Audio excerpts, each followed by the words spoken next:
पहले आप सिर्फ आरजेडी और नीतीश कुमार पर ज्यादा हमला करते थे, कांग्रेस पर भी हमलावर थे, लेकिन अब रिसेंटली आपने बीजेपी और नरेंद्र मोदी को अपने निशाने पर लिया है। मैं जितनी बात मोदी जी के बारे में पहले कह रहा था उतनी बात आज भी कह रहा हूं। मैं मोदी जी पर कोई व्यक्तिगत टीका टिप्पणी नहीं कर रहा हूं। मैं हिंदू मुसलमान की बात नहीं कर रहा हूं। मैं मंदिर मस्जिद की बात नहीं कर रहा हूं। मैं हर सभा में लोगों से पूछता हूं कि अगर वोट बिहार का है तो फैक्ट्री बिहार में लगना चाहिए कि गुजरात में लगना चाहिए। लोग बताते हैं कि नहीं भैया, वोट हम लोग का है तो फैक्ट्री तो यहां लगना चाहिए। और फिर मैं पूछता हूं, अच्छा भाई, सभा में जितने लोग बीजेपी को वोट दिए हो, ये बताओ कि 15 साल में मोदी जी ने फैक्ट्री कहां लगाया? बिहार में लगाया है ज्यादा फैक्ट्री कि गुजरात में? तो लोग खुद ही कहते हैं गुजरात में।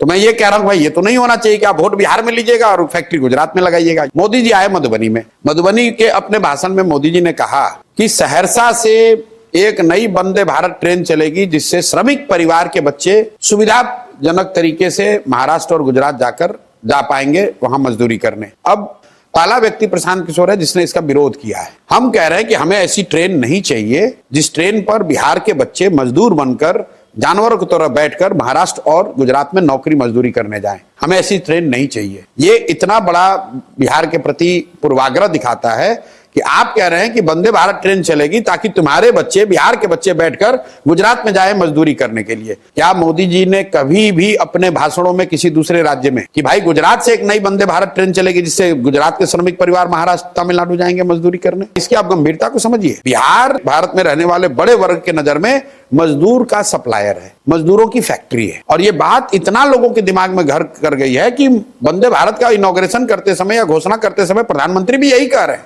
मोदी जी का भाषण सुनिए गुजरात में।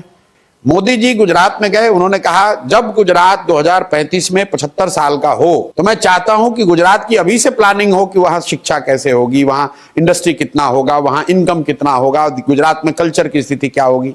वही मोदी जी आए यहां बिहार में काराकाट में तो कहते हैं यादव सब मेरा परिवार है, कुर्मी मेरा परिवार है, तेली मेरा परिवार है, कलवार मेरा परिवार है, पासवान मुसहर मेरा परिवार है।